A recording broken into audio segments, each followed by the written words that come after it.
Estaremos con la clase número 8, cuyo título es Jesús y los rollos, parte 2, diferencias o divergencias.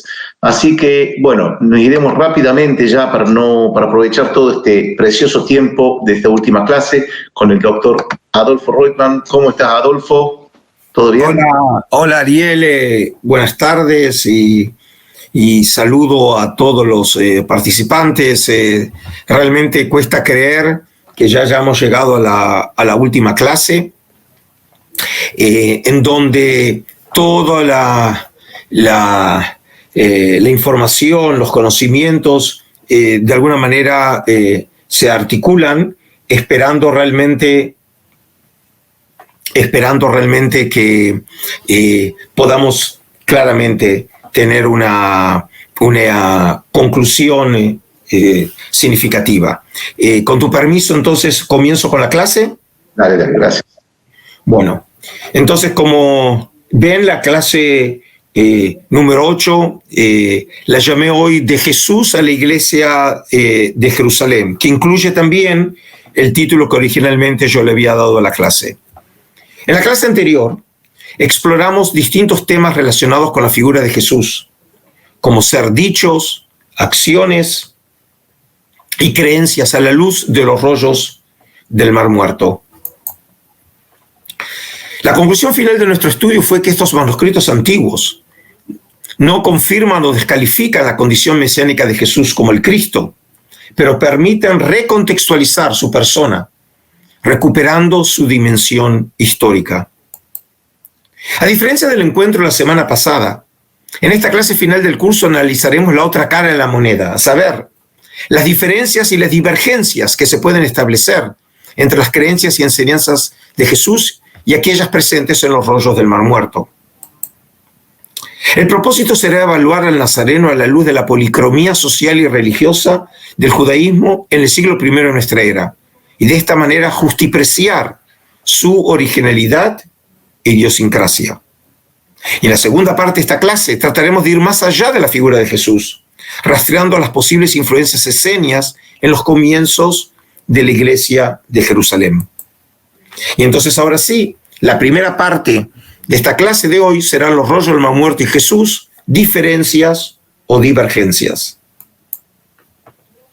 Y quiero comenzar con el primero de los temas, la idea del reino de Dios. La noción del reino de Dios en Marcos, Lucas y Juan, o su variante reino de los cielos en Mateo, parecería haber sido el contenido fundamental de la predicación de Jesús y aquello que le dio unidad a su ministerio. La centralidad de esta idea aparece claramente de manifiesto al comienzo de la actividad de Jesús en Galilea, según reza el Evangelio de Marcos. Después de que encarcelaron a Juan, Jesús se fue a Galilea a anunciar las buenas nuevas de Dios. Se ha cumplido el tiempo, decía. El reino de Dios está cerca. Arrepiéntanse y crean las buenas nuevas. ¿Pero qué significa el concepto de reino de Dios? Según la teología bíblica, Dios es considerado el verdadero rey de Israel, en 1 Samuel 12:12. Según lo define González, esto significa entonces que el reinado de Dios es ante todo una actividad del mismo Dios, la actividad de reinar. Este aspecto se expresa mejor en castellano si decimos reinado en lugar de reino. De hecho, las expresiones hebreas, arameas y griegas, que habitualmente se traducen como reino, no se referían primeramente, ni siquiera en el lenguaje cotidiano, a un estado político, a un territorio, a un lugar o a una situación, sino ante todo al hecho de reinar, a la soberanía, a la relación que el gobernante establecía con su pueblo. El reinado de Dios es la actividad del Dios que reina. Más específicamente, la idea del reino de Dios en la Biblia hebrea, más no el término que no tiene antecedente bíblico, implicaba un reinado exclusivo por parte de Dios, destinado a asegurar la igualdad básica de todos los miembros. Una característica derivada de esta noción es que Dios, en tanto Rey, establece una relación directa con cada miembro de su pueblo, poniendo en cuestión a los intermediarios. Y es precisamente este reinado directo de Dios el que crea un pueblo. Sin embargo, la referencia del reinado de Dios a un pueblo no obsta para que ese reinado tenga una perspectiva universal. Jesús asumió, reafirmó y desarrolló las tradiciones hebreas sobre el reinado de Dios. En ese sentido, entonces, Jesús concibió un reinado gratuito, es decir, por iniciativa divina, compartido por todos los miembros del pueblo de Israel, caracterizado por la no violencia. Jesús habría entendido el concepto de reino de Dios como teniendo una dimensión presente y una futura. Él creía que el reinado de Dios estaba ya presente en medio de los discípulos, como está escrito en Lucas 17:21, porque sabedlo bien, el reino de Dios ya está entre nosotros. Y de aquí entonces que su moral no habría tenido un carácter provisional. En este sentido, entonces, la no violencia y el amor a los enemigos debía ser vivido en el hoy y ahora. En palabras de González, vivir el futuro desde ahora es la responsabilidad esencial del pueblo de Dios. Todo parecería indicar que esta expresión provendría sin duda del Jesús histórico por propia elección, como por ejemplo John Paul Meyer lo afirma. Una prueba de ello es que la misma es relativamente rara en los textos de Qumran. Aparece en los cánticos del sacrificio sabático, en el rollo de la guerra o en la literatura de la época, por ejemplo el Salmo de Salomón, pero es muy central en los evangelios. 51 veces aparece en Mateo, 14 en Marcos, 34 en Lucas, pero solo 2 veces en Juan. Más específicamente, según el profesor Antonio Piñero, esta noción sería tan original en Jesús hasta el punto de no existir posibilidad alguna que la hubiera recibido de Qumran. Y así dice el profesor Piñero: la idea del reinado de Dios, tan absolutamente central en la predicación de Jesús, desempeña un escaso papel en los documentos de Qumran, al igual que en el Antiguo Testamento.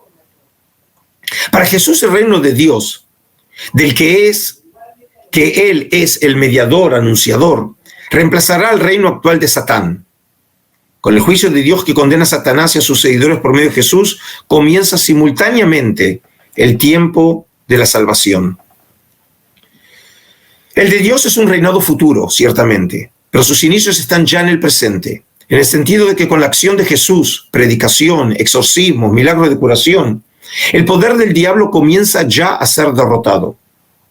Pues bien, podemos afirmar con notable seguridad que Jesús no tomó de Qumran ni de los esenios en general el concepto del reino de Dios, sino que con ciertas peculiaridades este concepto jesuánico se une íntimamente a la tradición profética de Israel.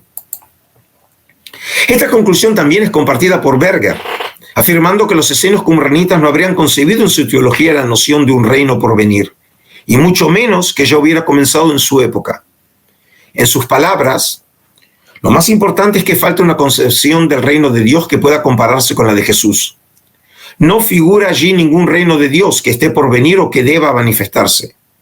Solo existe un reino actual de Dios ubicado en el cielo, o uno en el que participan aquellos que oran himnos, o cuyo portador es Israel en medio de los pueblos. 2. La aceptación de los rechazados.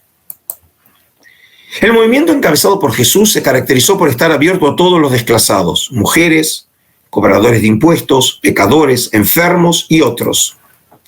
Esta actitud hacia los rechazados sociales era una consecuencia directa de su perspectiva religiosa acerca del reino de Dios, en tanto gratuito y universal. Según Jesús, todos los hijos de Israel tenían derecho a participar de las bendiciones de la nueva era, sin distinciones e impedimentos de ninguna clase, como queda manifiesto en la siguiente parábola. Al oír esto, uno de los que estaban sentados a la mesa con Jesús le dijo: «Dichoso el que coma en el banquete del reino de Dios».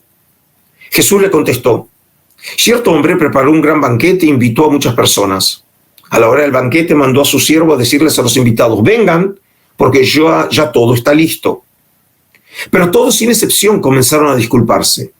El primero le dijo: «Acabo de comprar un terreno y tengo que ir a verlo. Te ruego que me disculpes». Otro adujo: acabo de comprar 5 yuntas de bueyes y voy a probarlas. Te ruego que me disculpes. Otro alegó: acabo de casarme y por eso no puedo ir. El siervo regresó y le informó de esto a su señor. Y entonces el dueño de la casa se enojó y le mandó a su siervo: sal deprisa por las plazas y los callejones del pueblo y trae acá a los pobres, a los inválidos, a los cojos y a los ciegos. Señor, le dijo luego el siervo, ya hice lo que usted me mandó, pero todavía hay lugar. Y entonces el Señor respondió: ve por los caminos y las veredas y oblígalos a entrar para que se llene mi casa. Les digo que ninguno de aquellos invitados disfrutará de mi banquete. Por el contrario, en los rollos del Mar Muerto encontramos una perspectiva totalmente diferente, según la cual solamente los perfectos de cuerpo y espíritu podían tener acceso a la comunidad. Más específicamente, todos los tullidos de cuerpo y alma no podían ser miembros de la congregación santa. Prueba esta noción tan exclusiva y segregacionista la vemos expresa en el presente texto. Y así dice el documento de Damasco en la columna 15. Y si cumple todo lo que ha sido revelado de la ley para la mayoría del campamento, que el instructor le instruya y dé órdenes a su propósito, y que aprenda durante un año completo. Y de acuerdo con el conocimiento se acercará. Y todo estúpido y loco, que no entre. Y todo simple y trastornado, aquellos cuyos ojos no ven, el cojo tambaleante o el sordo o el niño menor de edad, ninguno de estos entrará en la congregación, pues los ángeles santos están en medio de ella.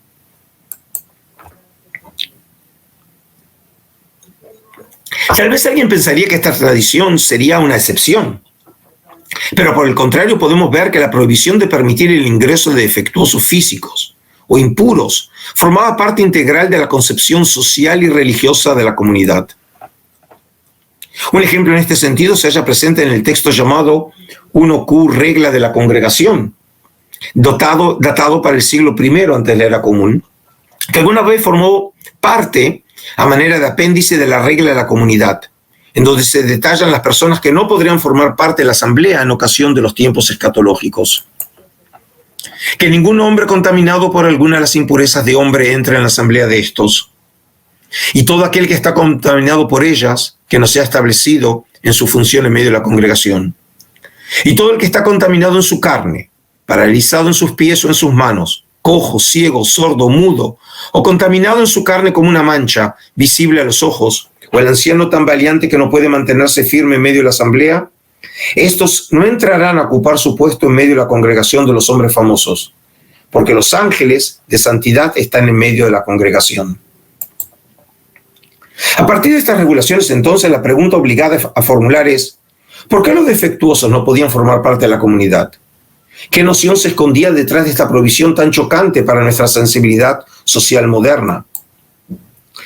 Como lo dice el mismo texto, los esenios qumranitas creían firmemente que los ángeles de santidad están en medio de su congregación. Por lo tanto, pues, el carácter sagrado de su comunidad debía excluir a todos los tullidos, tanto de cuerpo como de alma. Esta noción social religiosa adoptada en Qumran presumía que los miembros plenos, en su carácter de hijos de la luz y elegidos de Dios, debían reflejar en sus almas y cuerpos la perfección divina. Como consideraban su misma comunidad como un templo de hombres, como aparece la expresión Mikdash Adam en 4Q 174, se veían a sí mismos como sacerdotes, sirviendo a Dios con la oración, el estudio y la experiencia religiosa. En este sentido, los sectarios creían cumplir con la voluntad de Dios cuando le había anunciado a Moisés en el monte Sinaí que seréis para mí un reino de sacerdotes y una nación santa, en Éxodo 19:6. A la luz de lo aquí estudiado, entonces, queda en claro que el mensaje de Jesús no comulgaba con las nociones exclusivistas y excluyentes de los sectarios esenios qumranitas. Por el contrario, se le opuso por completo. El mensaje de Jesús estuvo orientado al pueblo en general, sin ninguna exclusión social o física.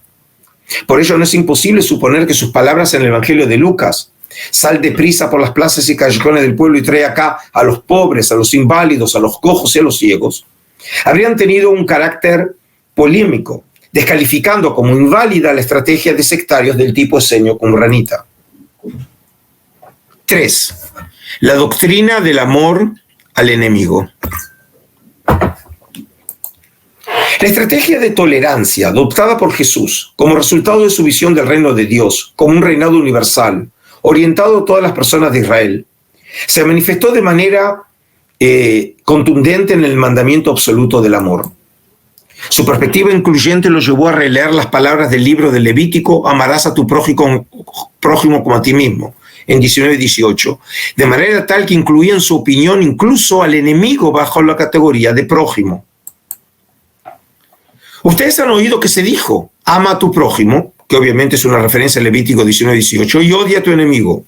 Pero yo les digo, amen a sus enemigos y oren por quienes los persiguen, para que sean hijos de su Padre que está en el cielo. Él hace que salga el sol sobre malos y buenos y que llueva sobre justos e injustos. Si ustedes aman solamente a quienes los aman, ¿qué recompensa recibirán? ¿Acaso no hacen eso hasta los recaudadores de impuestos? Y si saludan a sus hermanos solamente, ¿qué demás hacen ustedes? ¿Acaso no hacen esto hasta los gentiles? Por tanto, sean perfectos, así como su Padre Celestial es perfecto. Según Jesús, pues, cualquier hombre, aunque fuera enemigo o extranjero, por ejemplo, recordar la parábola del buen samaritano en Lucas 10, 25-37, es el prójimo del otro.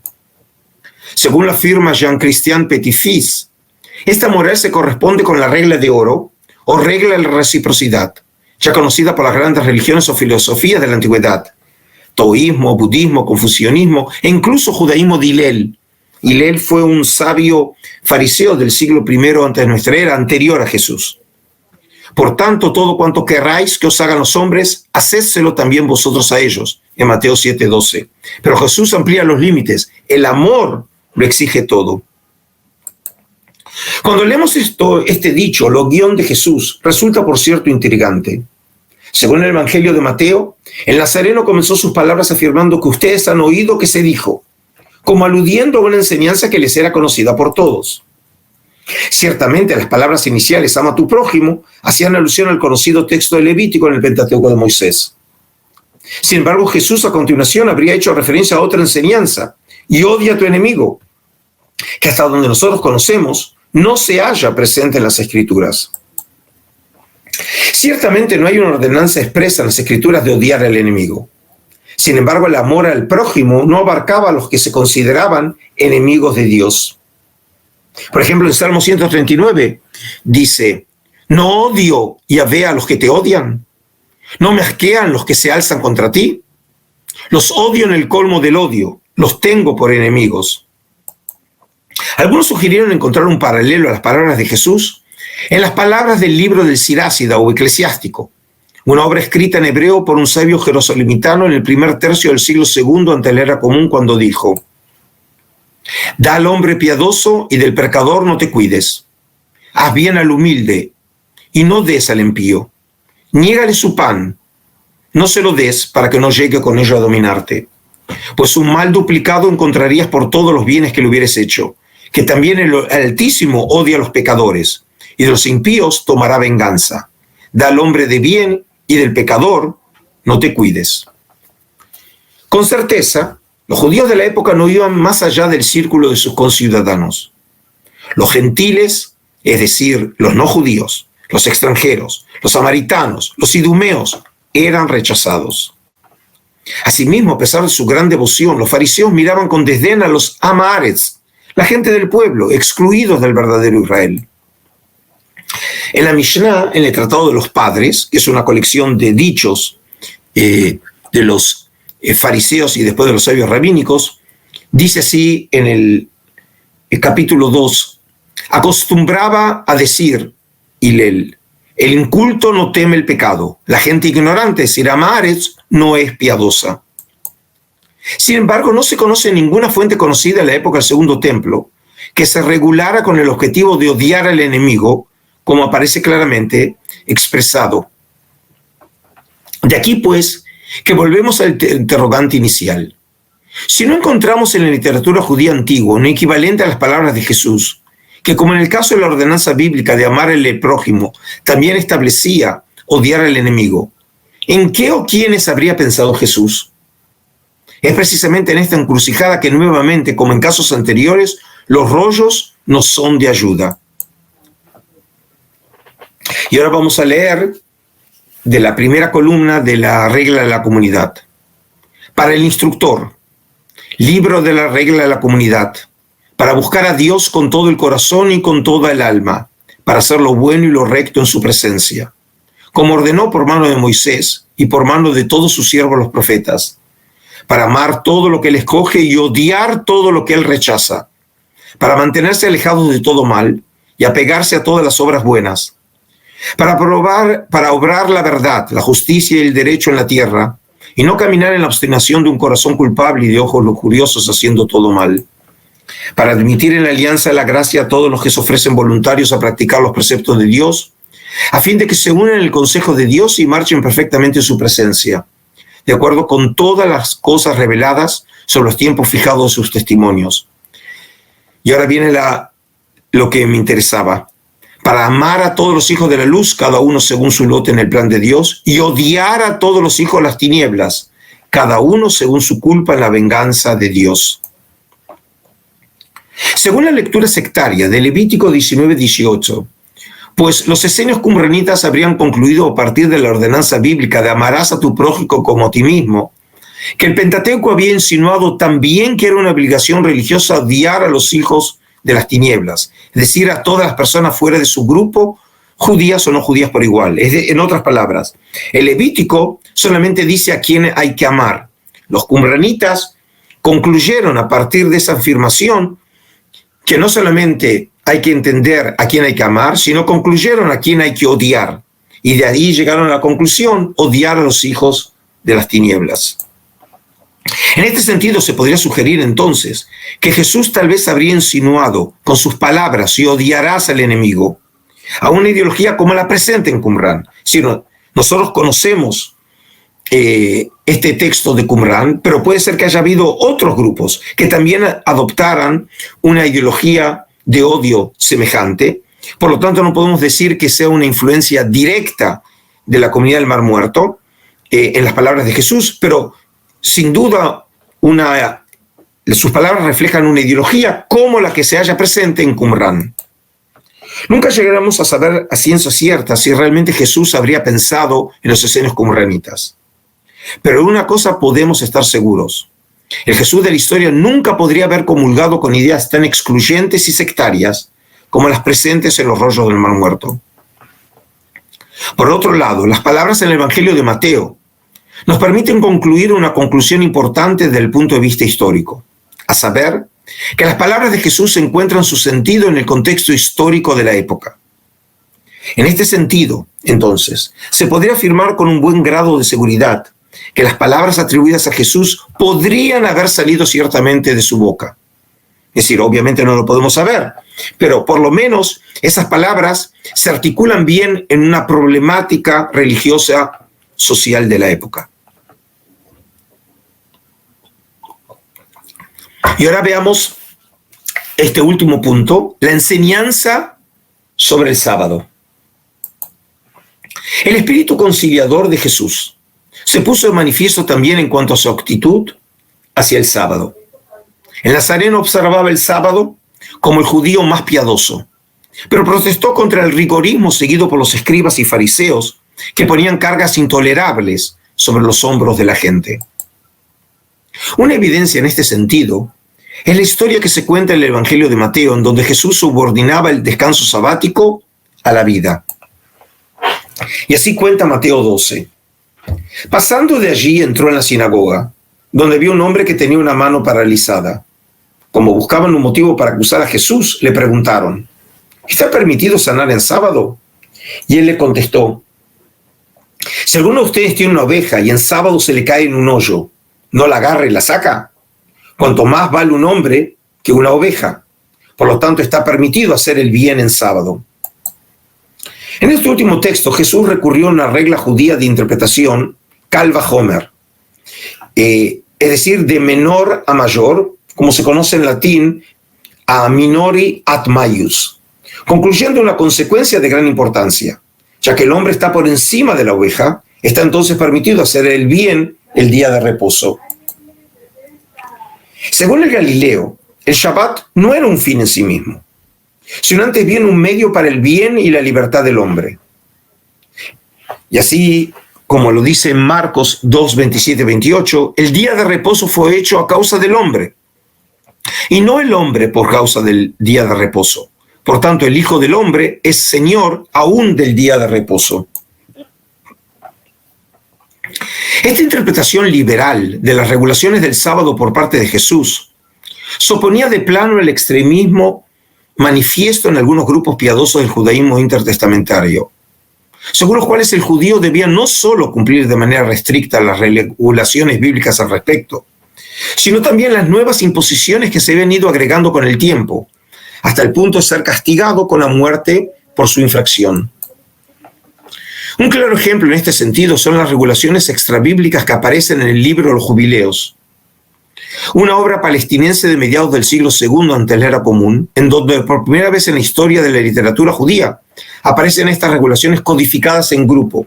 Y este es un punto importante porque la primera vez que nosotros conocemos antes de esta literatura, que es apócrifa, son las codificaciones de la Mishnah, en donde tenemos un tratado que es precisamente las regulaciones de Shabbat. Pero la Mishnah es una colección del judaísmo rabínico tanaíta que se editó por Rabbi Judá el Príncipe para alrededor del año 200 de nuestra era, es decir, cerca de 300 años después de esta presentación en el libro de Jubileos. ¿Y qué dice Jubileos? He aquí que te he escrito el mandamiento del sábado y todas las normas de sus leyes. Durante 6 días trabajarás. En el 7º día de sábado del Señor nuestro Dios no haréis ningún trabajo vosotros, ni vuestros hijos, siervos, siervas, ni ninguno de vuestros animales, ni el extranjero que esté con vosotros. Muera el hombre que haga cualquier trabajo en él, el hombre que profane este día, el que yaga con mujer, el que ordene que se haga alguna cosa en él después de amanecer acerca de venta o compra, el que saque agua que no haya sido preparada el viernes, el que levante cualquier cosa para sacarla de su tabernáculo o casa, muera. No hagáis en sábado ningún trabajo, sino lo que se haya preparado el viernes. Todo hombre que haga trabajo en él, ande camino, cultive campo, tanto en su casa como en cualquier lugar, encienda fuego, cabalgue en cualquier animal, viaje en barca, hiera o mate cualquier ser, degüelle animal o ave, o capture bestia, ave o pez, el que ayune, el que haga guerra en sábado, todo hombre que hiciere cualquiera de estas cosas en sábado, muera. En esta misma línea se encontraban los esenios qumranitas, adoptando un rigorismo extremo en cuanto a la observancia del sábado.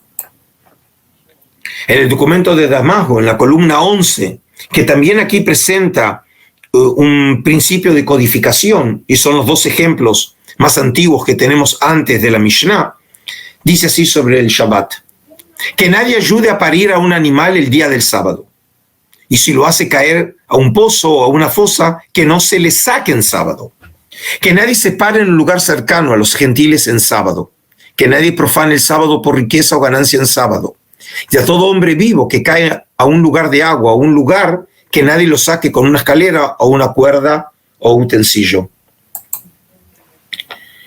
Una comparación rápida entre la tradición atribuida a Jesús en Mateo 12 y la presente en Jubileos y el documento de Damasco pone claramente de manifiesto la posición encontrada entre ambas actitudes hacia la ley del sábado. Mientras Jesús adoptaba una posición moderada y liberal, los esenios qumranitas optaban por un rigorismo extremo.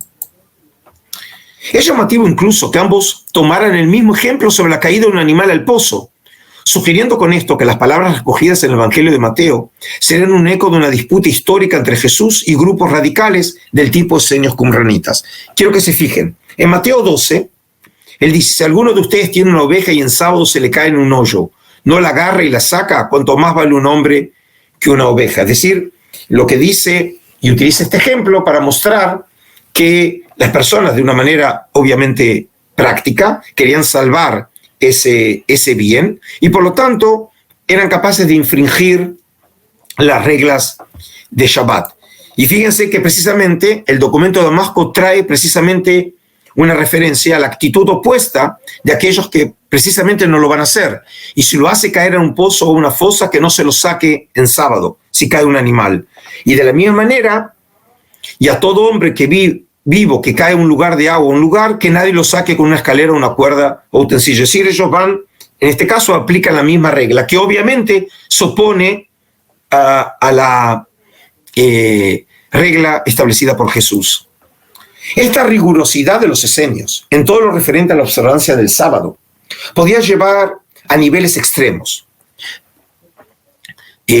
hasta el punto de afectar incluso la necesidad fisiológica de los hombres, como lo cuenta al respecto Josefo sobre la práctica de evacuación de estos hombres.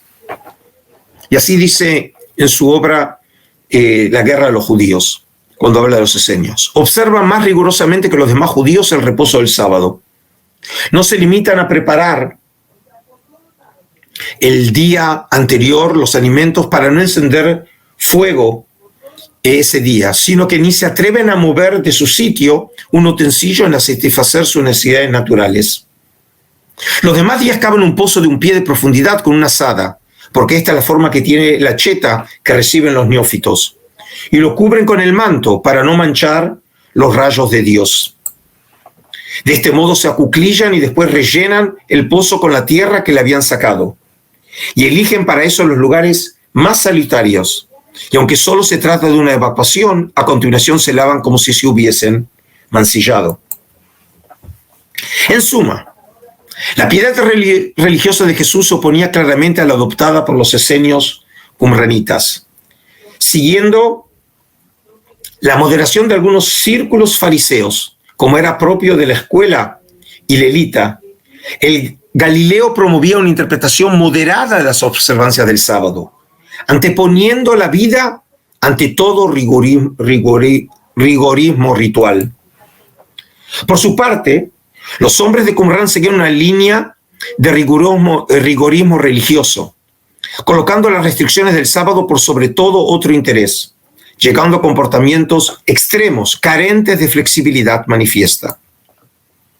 A la luz de todo lo estudiado en esta primera parte queda en claro entonces que la mitología creada acerca de la pertenencia esenia de Jesús o su permanencia en Qumrán no tiene asidero alguno.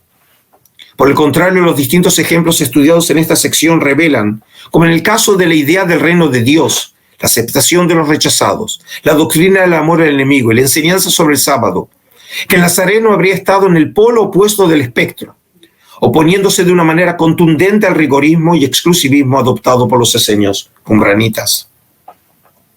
Al respecto, pues, creo que vienen a cuento las reflexiones sobre el tema por parte del profesor Piñero, en donde, después de sopesar las divergencias entre Jesús y los esenios qumranitas, llegó a la siguiente conclusión. Por estas divergencias tan sustanciales nos parece muy improbable, junto con el común de investigadores serios hoy en día, y quiero remarcar, investigadores serios, que Jesús hubiera sido siquiera en un momento de su vida un miembro de los esenios o mucho menos un qumranita. En cualquier caso, si Jesús de Nazaret hubiera tenido veleidades esenias a lo largo de su vida, antes de relacionarse con Juan Bautista y lanzarse a predicar el inmediato advenimiento del reino de Dios, se convirtió luego en un heterodoxo respecto a la mentalidad de Qumrán.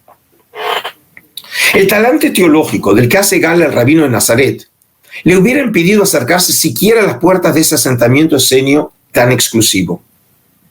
No parece pues nada probable, más bien imposible, que Jesús de Nazaret se hubiera inclinado hacia los qumranitas, por mucho que se insista que el celo por la ley y la mentalidad apocalíptica general son parecidas en el nazareno y los esenios. El celo por la ley de Jesús es muy distinto al de Qumrán, y mientras este grupo entiende la misericordia y el amor de Dios esotérica y separatísticamente, Jesús los ve con ojos que contemplan a todo Israel y no al grupo de los elegidos. Y sigue el profesor Piñero cuando dice: ¿conoció al menos Jesús la comunidad de Qumrán? No tenemos pruebas para afirmarlo ni para negarlo. A pesar de lo verosímil que pueda parecer ese conocimiento, dada la cercanía geográfica de ciertas andanzas misioneras de Jesús y el monasterio qumránico, y a pesar de que podamos sospechar que al nazareno no pudo pasarle inadvertido el notable número de esenios en general que habitaban en el Israel de su tiempo, no podemos obtener del Nuevo Testamento ninguna prueba fehaciente de un conocimiento concreto por parte de Jesús de la regla de la comunidad o de otro tipo de literatura específica por los qumranitas o sus antecesores. Y ahora entonces entraremos en la parte 2, los seguidores de Jesús y la conexión esenia. A diferencia de lo creído en vastos círculos populares e incluso académicos, que Juan el Bautista y Jesús habrían sido esenios, o a lo sumo, habrían tenido algún contacto o sido influidos por el esenismo, nuestro estudio del tema ha llegado a una conclusión mucho menos ambiciosa o aparatosa. Según hemos podido ver a lo largo de nuestro curso, es muy difícil establecer como un hecho histórico probado la existencia de una conexión esenia por parte de nuestros personajes. Si en el caso de Juan el Bautista esa posibilidad no se podría desechar del todo, e incluso aceptar como posible, en cuanto a Jesús esa eventualidad sería muy improbable, hasta nula. Estando así las cosas, la conclusión sería que no habría existido del todo una relación entre el esenismo y los primitivos cristianos. La conexión esenia del cristianismo, asumida como cierta de los comienzos mismos de la Iglesia, como lo vimos en su momento Jerónimo Epifanio, y luego promovida y aceptada por círculos místicos, Kardec o Szekely, o intelectuales como Voltaire o Renan, ¿sería solamente un mito carente de algún valor histórico? El propósito de esta última parte de la clase y de esta manera del curso todo es sugerir que no habría que desechar del todo la conexión esenia en los comienzos del movimiento cristiano. A los efectos de probar esta afirmación nos centraremos a continuación en el argumento geográfico para argumentar de manera positiva sobre esta eventual posibilidad.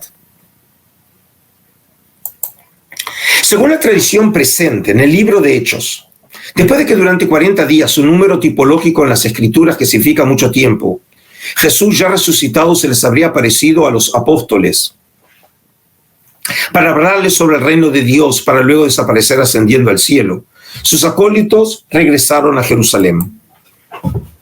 Y así cuenta Hechos 1.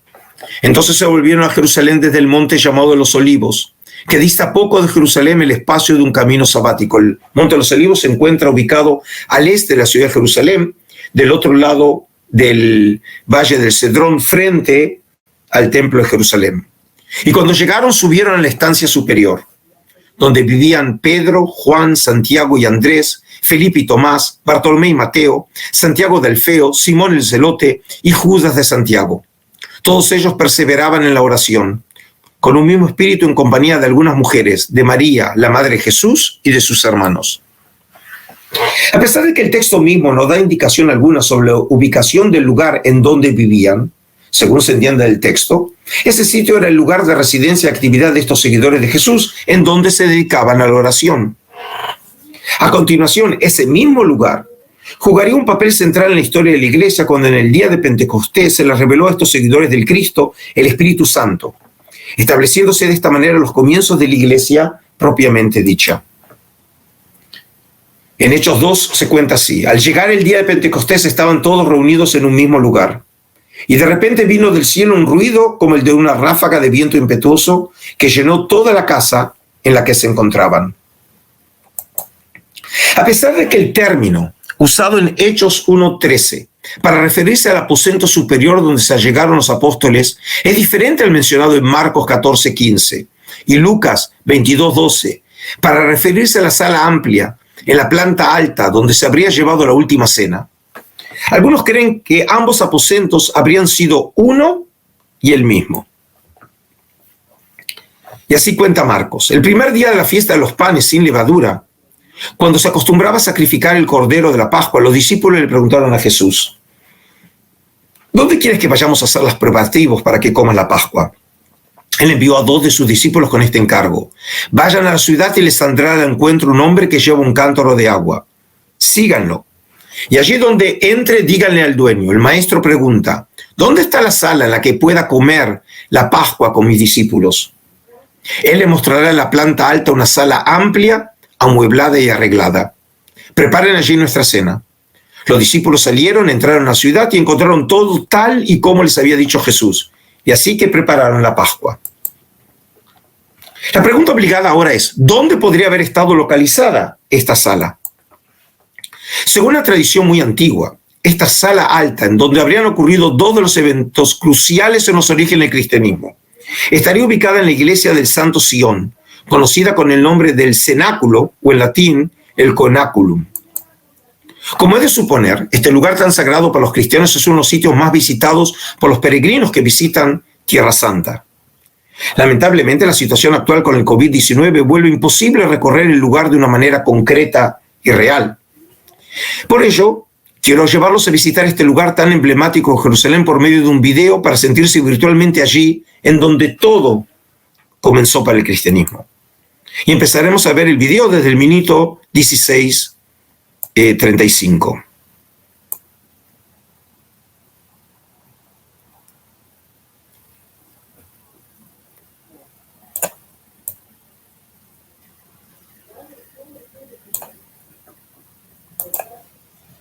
Regresando al punto donde se divide el camino, tomaremos ahora hacia la izquierda para dirigirnos, como lo indica el letrero, al lugar donde se encontraba el cenáculo, el lugar donde, en la última cena, Cristo lavó los pies a sus discípulos para enseñarles el mandamiento del amor y del servicio.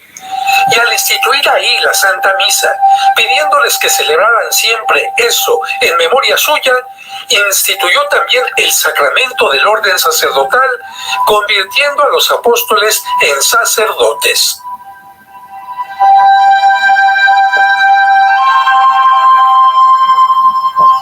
Este es el lugar. Y ahora pasaremos por esta puerta para llegar a un primer piso. Es importante saber que en 1335 los franciscanos recibieron en custodia temporal este lugar, pero hacia 1552 fueron expulsados por los musulmanes otomanos, que aduciendo que aquí se encontraba la tumba del rey David, que para ellos también es profeta, construyeron una mezquita. Actualmente es propiedad de los judíos y por ello tenemos que pasar por este control.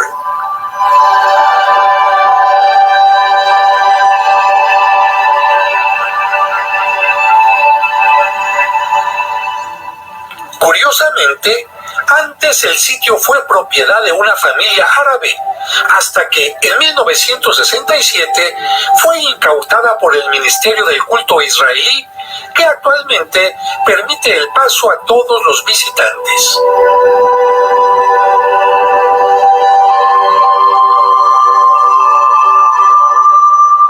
Estamos ingresando al lugar donde se celebró la última cena, donde Cristo resucitado se apareció a sus discípulos y donde ellos recibieron el Espíritu Santo en Pentecostés. Pero recordemos que en el año 70, cuando los romanos destruyeron Jerusalén, también destruyeron el cenáculo. Lo que vemos actualmente no es la construcción original, sino solo el lugar donde se encontraba. En el siglo II, los primeros cristianos ya habían construido aquí una pequeña iglesia que en el siglo IV convirtieron en basílica, pero lamentablemente fue dañada en el año 614 por los persas y en el 1009 destruida por el califa Hakim. Se pudo reconstruir entre los siglos XIII y XIV con un estilo gótico, y en 1552 fue convertida en mezquita. Afortunadamente, respetaron este capitel que muestra la figura de un pelícano que alimenta con su propia sangre a sus polluelos. La imagen recuerda el sacrificio de Cristo celebrado permanentemente en la Eucaristía que instituyó en este lugar. El 23 de marzo del año 2000, Juan Pablo II celebró aquí una misa privada. Fue la primera Eucaristía celebrada en este sitio después de varios siglos. Benedicto XVI lo visitó el 12 de mayo del 2009 y el Papa Francisco celebró también la misa el 26 de mayo del 2014. La escultura de bronce en forma de olivo fue colocada por la Asociación Católica después de la restauración. De la época en que fue mezquita, queda el mihrab, que indica la dirección de la Meca hacia donde los musulmanes deben dirigir su oración.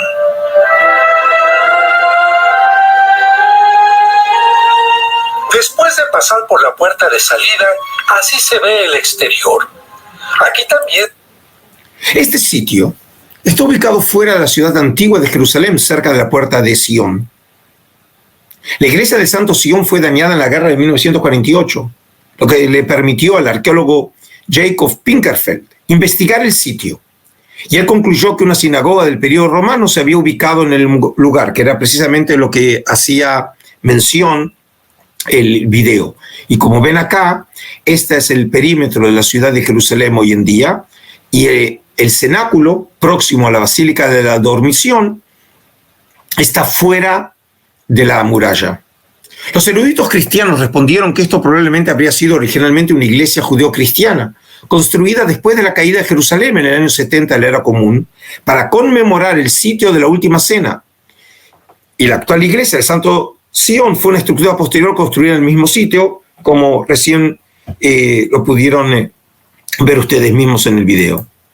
Sin embargo, la presente ubicación del cenáculo fuera de la muralla de la ciudad vieja no refleja la situación existente en el siglo I de nuestra era. Según sabemos, en la época del Segundo Templo, la situación habría sido totalmente diferente, cuando ese mismo sitio habría estado localizado dentro de la ciudad de Jerusalén. Ven aquí, esta es la situación presente, y ven que este mismo lugar estaba dentro de la muralla, lo que se considera la primera muralla, en la época del Segundo Templo. Un argumento en favor de la tradición que localizaba el cenáculo en el interior de la ciudad de Jerusalén, en el extremo sudoccidental de la misma, se encuentra en el mapa mosaico de Meidaba, del siglo VI, localizado en la iglesia ortodoxa griega de San Jorge en Jordania. Como ven, Meidaba está precisamente en la presente país de Jordania, y aquí está el mapa mosaico en esta iglesia. En este mapa, la tierra de Israel, como la misma era concebida en la época bizantina, ocupa un lugar preponderante en la ciudad de Jerusalén, siendo la representación cartográfica más antigua conocida de la ciudad. A diferencia del resto de las ciudades representadas en este mosaico, desde un costado, Jerusalén es la única que fue mostrada desde lo alto, obviamente por la centralidad de la ciudad. La ciudad de Jerusalén estaba representada en el centro del mapa. Al describir la ciudad, los creadores del mapa presentaron aspectos realistas y la describieron con referencia a la arquitectura actual de la ciudad en su época. Por ejemplo, aquí este es el Santo Sepulcro, ¿sí?, donde realmente estaba ubicado. La ciudad se representa desde arriba, a medida que se desarrolla desde el centro hacia afuera, alrededor de la calle principal, el Cardo Máximo, que se extiende de norte a sur. Este es el Cardus Máximo, ¿sí?, y la dirección, como dije, es de norte a sur. Hay un consenso entre los estudiosos que la iglesia Hayat Sion, es decir, Sion Sagrada, sería la estructura edilicia localizada al sur del Cardus Maximum, sobre el monte Sion. Pero ¿qué edificio se habría visto representado por la estructura más pequeña, localizada a un costado de esta? Según la opinión de Clausen, el edificio más grande a la izquierda se identifica universalmente como Hayat Sion. La estructura más pequeña, con el techo inclinado inmediatamente a su derecha, podría representar el cenáculo. Estos dos edificios están ubicados exactamente donde está hoy el cenáculo, en el extremo sur del monte Sion. Y el monte Sion estaba encerrado por los muros de Jerusalén en el momento en que se creó el mosaico. Entonces, como ven, aquí tenemos, entonces, dentro del muro está aquí la basílica en la época bizantina. Estaba precisamente la basílica construida precisamente dentro de los muros, y aquí está precisamente el cenáculo en el mapa, ¿sí?, y ambos están dentro del muro.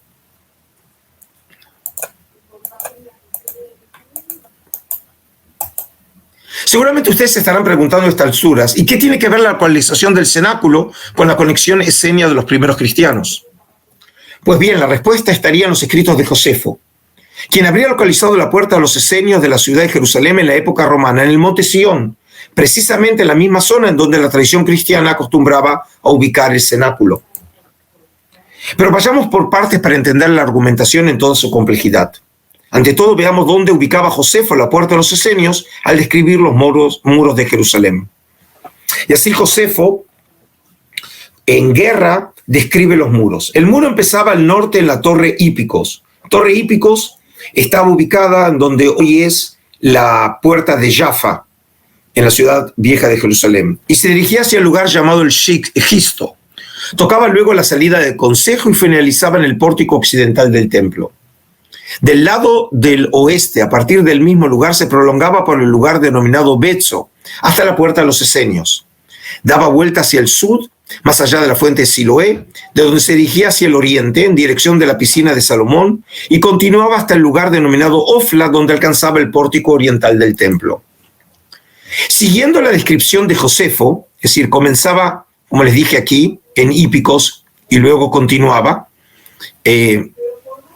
hacia el sur. La descripción de Josefo, entonces, la puerta de los esenios habría estado localizada en el monte Sión, por la cual se habría acostumbrado a entrar al barrio esenio de Jerusalén. Según Pixner, y así dice, yo creo que la más antigua puerta en nuestro sitio, la puerta de los esenios, llevaba al barrio esenio de Jerusalén en el monte Sión, que era una práctica conocida en el mundo antiguo, que muchas puertas tenían nombre de acuerdo a la población o al grupo que vivía en ese lugar. Y de ahí precisamente la conclusión que la puerta de los esenios era la entrada a un barrio esenio. Para que ustedes se ubiquen, les muestro ahora dónde estaría ese barrio esenio en la actual ciudad vieja de Jerusalén, a saber, fuera de la muralla que rodea la ciudad. Fíjense, este es el muro de Jerusalén.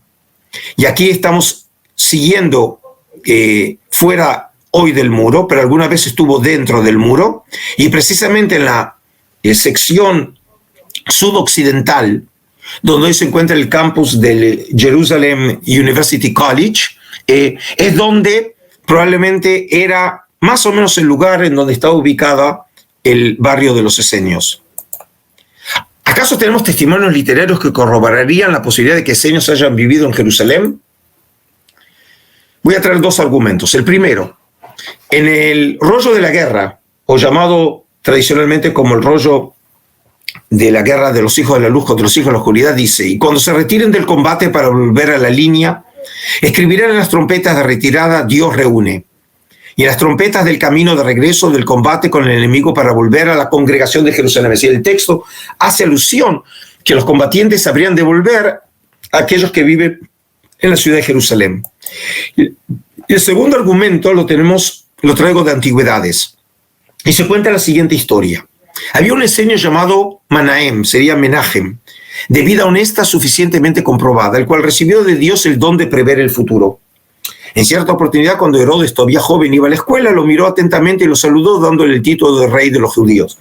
Dado que Herodes se crió en la ciudad de Jerusalén y obviamente disfrutó de la buena educación como era propio de la aristocracia, entonces precisamente en donde se encuentra con este esenio Manahem, Menahem se encontró, como nosotros entendemos, en la ciudad de Jerusalén, lo que prueba que realmente esenios vivían en la ciudad de Jerusalén.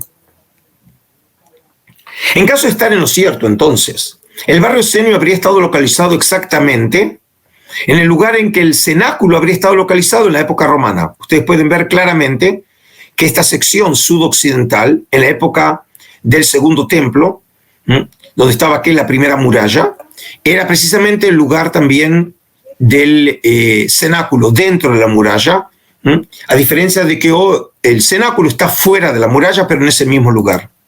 Suponiendo que ciertamente los seguidores de Jesús hayan estado localizados en el monte Sión, según se puede concluir a partir de la tradición establecida en la época bizantina, que ubicaba el cenáculo y tal vez la sala alta en donde se había revelado el Espíritu Santo en el día de Pentecostés, cerca de la iglesia Haya Sion, entonces no sería irrazonable suponer que estos primeros cristianos habrían estado de una u otra manera conectados, asociados con los esenios, residentes en el barrio esenio, localizado en la esquina sudoccidental de la ciudad de Jerusalén.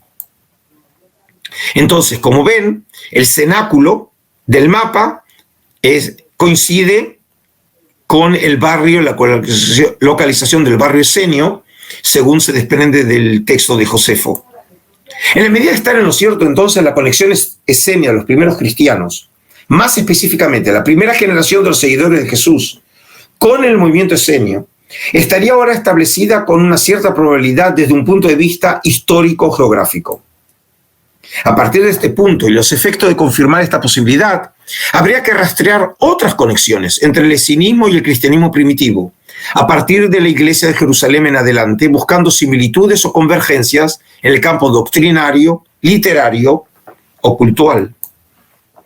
Pero ello va más allá de los objetivos fijados en este curso, esperando poder hacerlo en un módulo futuro, en donde exploraríamos la relación entre el movimiento esenio y el cristianismo antiguo a partir de la Iglesia de Jerusalén, es decir, en la generación después de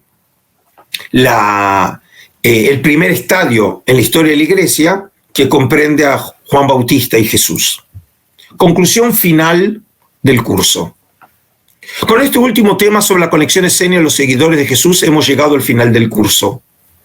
Al comienzo del mismo nos habíamos puesto como objetivo explorar las fascinantes e intrigantes figuras de Juan el Bautista y Jesús a la luz de los esenios, los rollos del Mar Muerto y la comunidad de Qumran, utilizando para ello también otros recursos, como ser la arqueología, la literatura apócrifa, los escritos de Flavio Josefo y Filón de Alejandría, entre otros.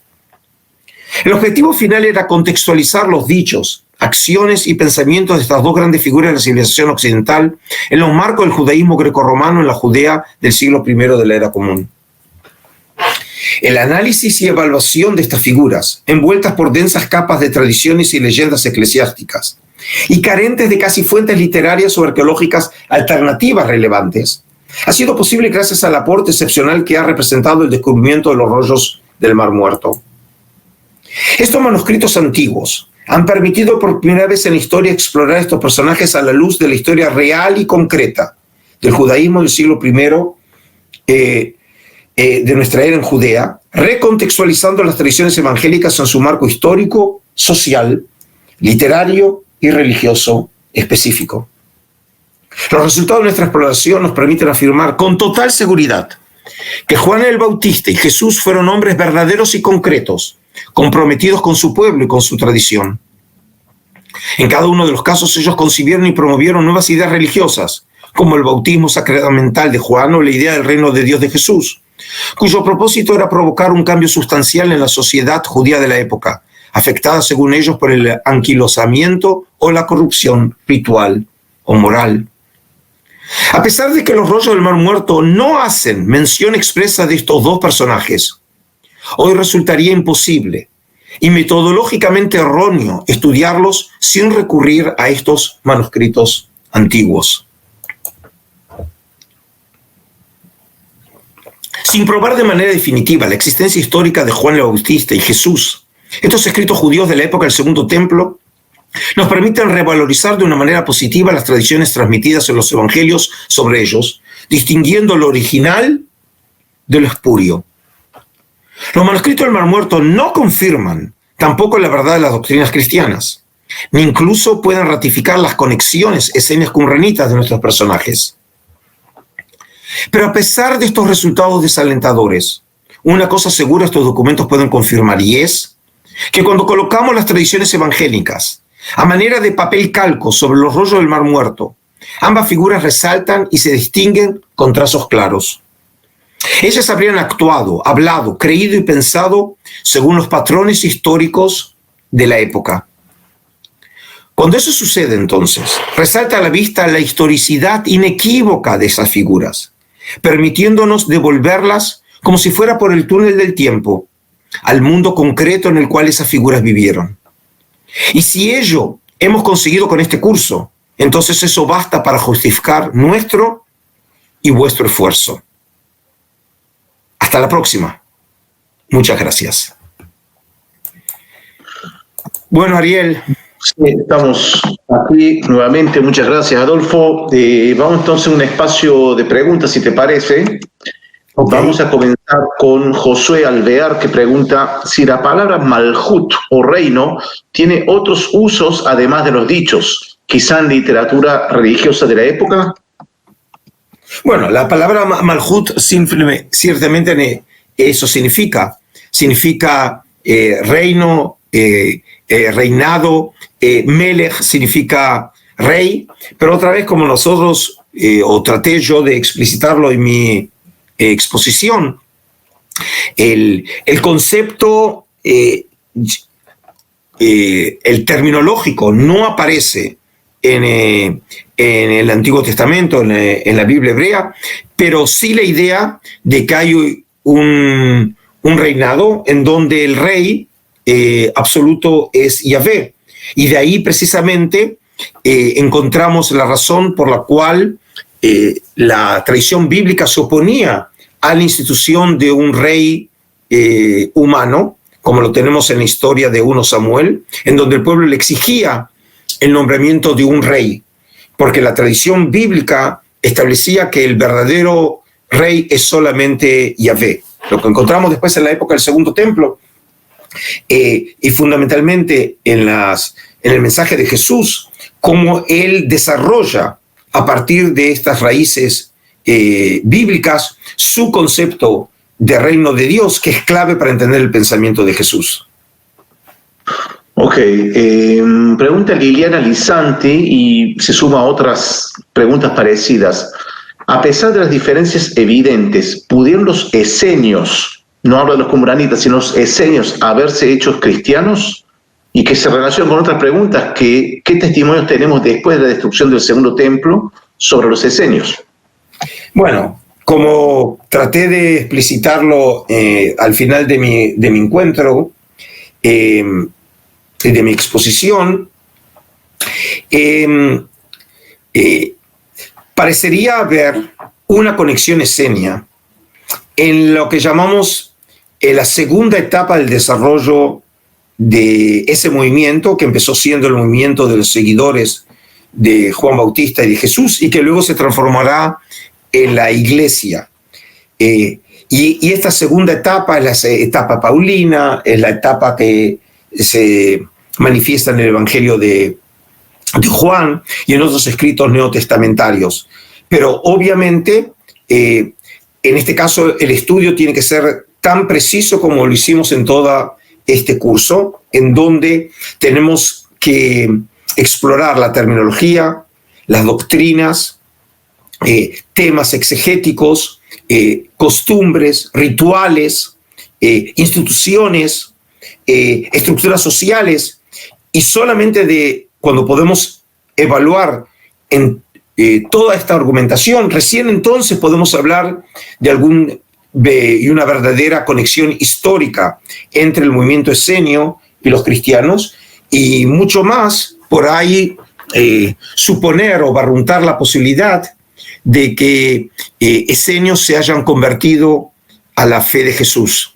Pero obviamente se superan los límites de este curso. Pero espero en algún momento tener la oportunidad de poder desarrollarlo en un módulo futuro. Una pregunta también relacionada con eso. Pregunta Alejandra Sayato si Jesús pudo haber vivido un tiempo con los qumranitas, haber rechazado sus creencias, ¿no? Y por eso hace referencia indirecta a ellos.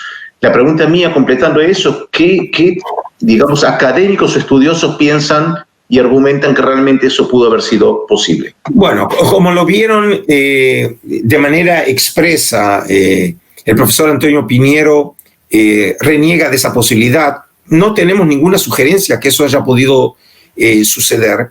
También sucede lo mismo en el caso de Juan el Bautista, pero Juan el Bautista dijimos que es algo diferente, porque Juan el Bautista, como lo decía la tradición al final del capítulo 1 de Lucas, lo decía que se había crecido espiritualmente en el desierto, nos daba a poder entender la posibilidad que de alguna manera la ideología, la identidad religiosa de Juan se llevó a cabo, se desarrolló en un contexto de desierto, y por lo tanto no podíamos dejar de suponer por ahí la posibilidad que haya sido adoptada por los esenios en su juventud, e incluso haya sido miembro de la comunidad y en algún momento realmente dejar la comunidad.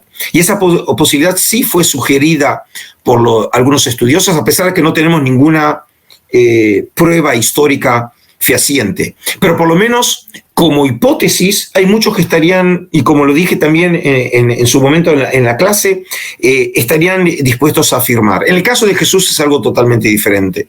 Es decir, es cierto que Jesús estuvo en contacto, según los textos, con Juan el Bautista, que llegó a la zona del desierto. Tenemos un relato que es muy, digamos, muy cargado de elementos legendarios, como es la historia de tentación del desierto de Jesús.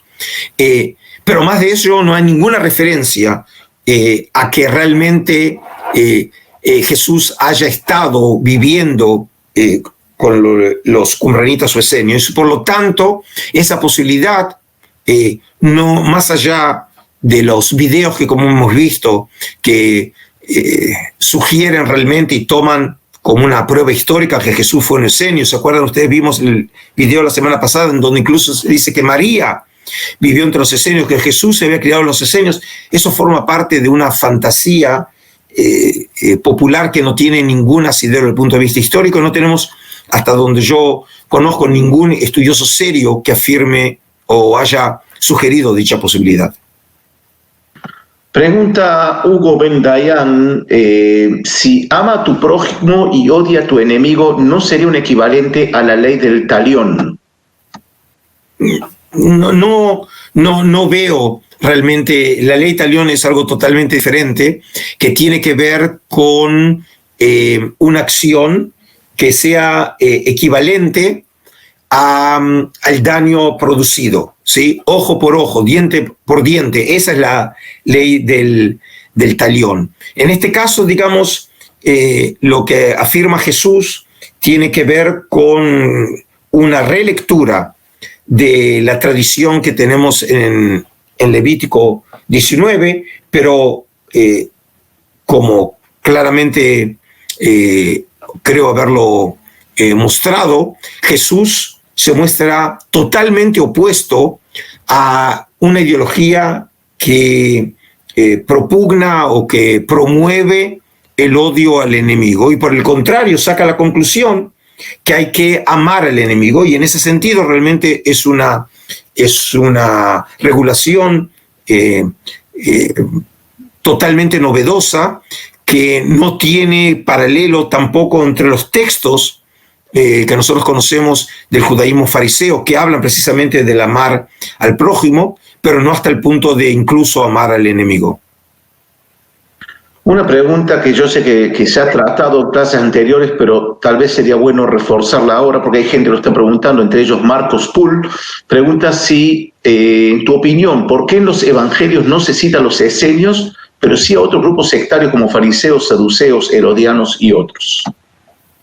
Es la pregunta del millón. La verdad que no lo sabemos.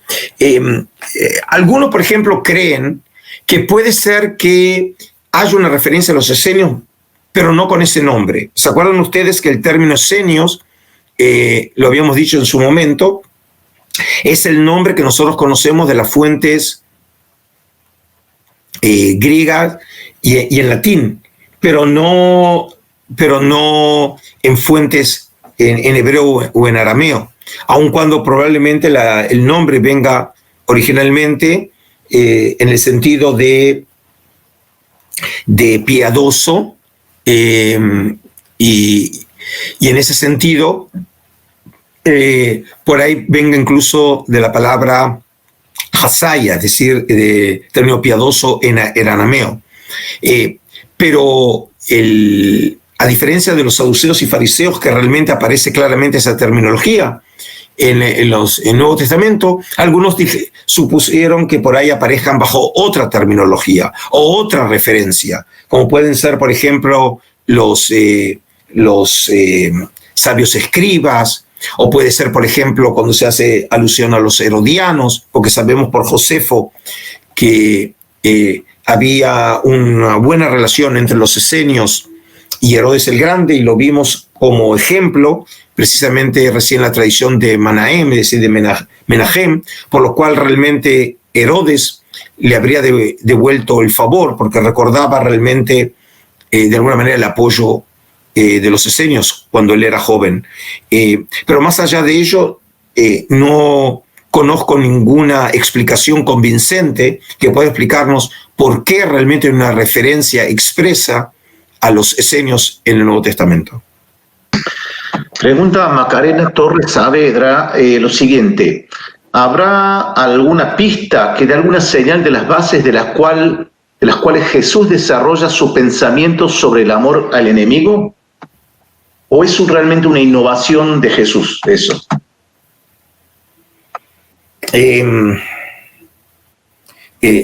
La pregunta trata de saber si en este caso tenemos una doctrina original del pensamiento de Jesús. ¿A eso me pregunta? ¿De dónde, si Jesús fue el primero en anunciar ese amor al enemigo, o si está basado en algunas fuentes antiguas que hablen sobre el tema? Es decir, si fue influenciado, por ejemplo, si la escuela de Hillel o la escuela, sí, alguna otra escuela rabínica.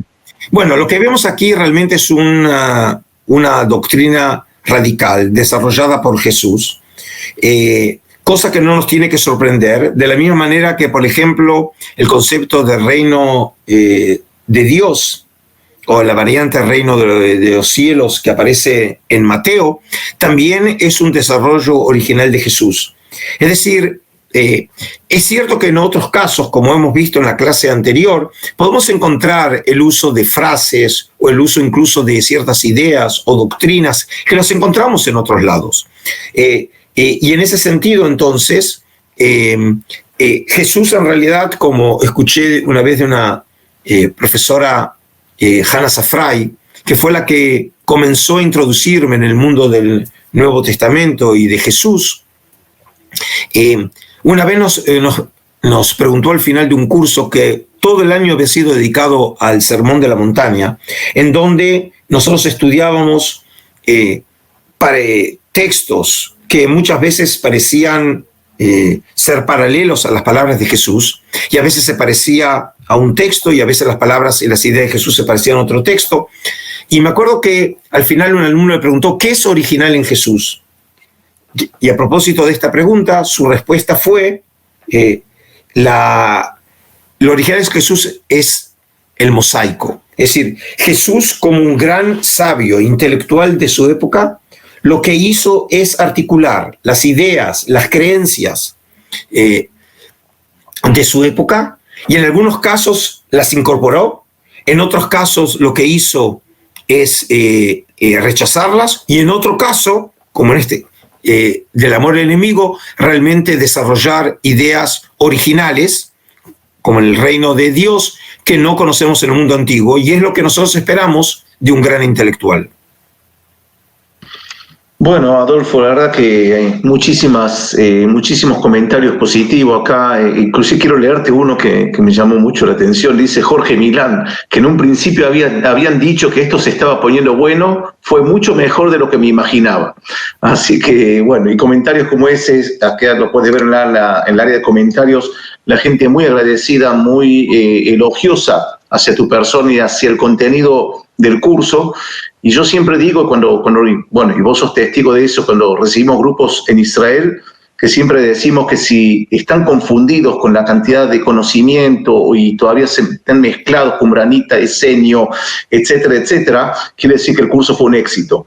La idea acá no es solamente confundirlos, entre comillas, sino que realmente despertarles la curiosidad.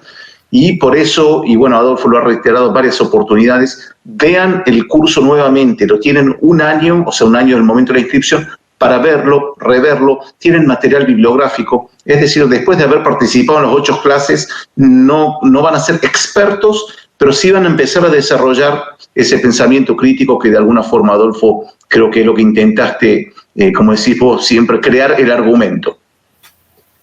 Tal cual. Bueno.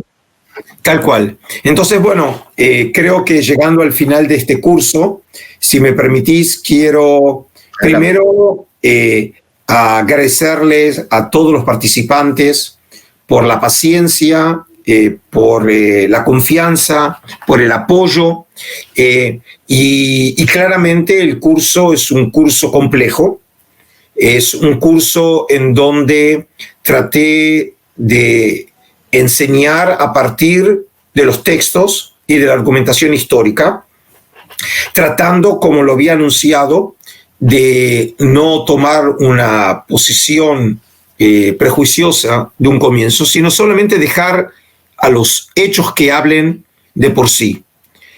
Obviamente que no tengo ningún objetivo doctrinario, mi objetivo era formarlos a ustedes en una corriente determinada, que llegaran a una conclusión determinada, y es más, vieron que las conclusiones no son del todo absolutas.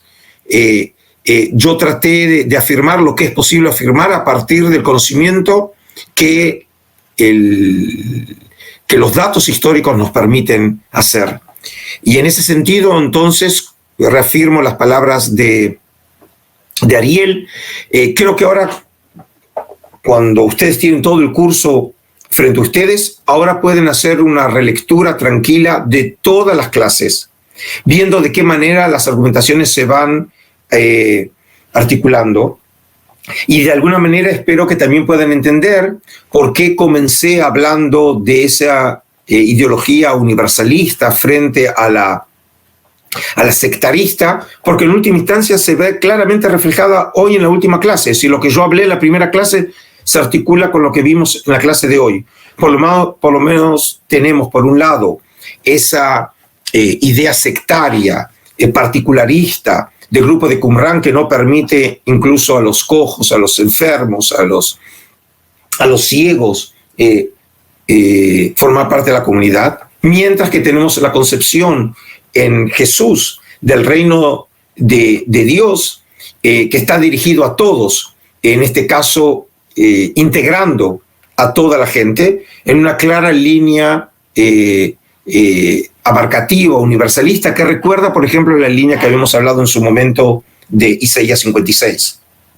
En esta oportunidad también quiero aprovechar y hacer expreso mi agradecimiento a Moriah y en tu persona, Ariel, por darme esta posibilidad, que es realmente una bendición, de poder compartir mis conocimientos, los pocos que tengo, con la gente, y en última instancia haberlos invitado a sumarse a este viaje intelectual, recorriendo fuentes, lugares, argumentos, en última instancia para entender todos los personajes centrales en la historia de la humanidad, como son Juan el Bautista y Jesús.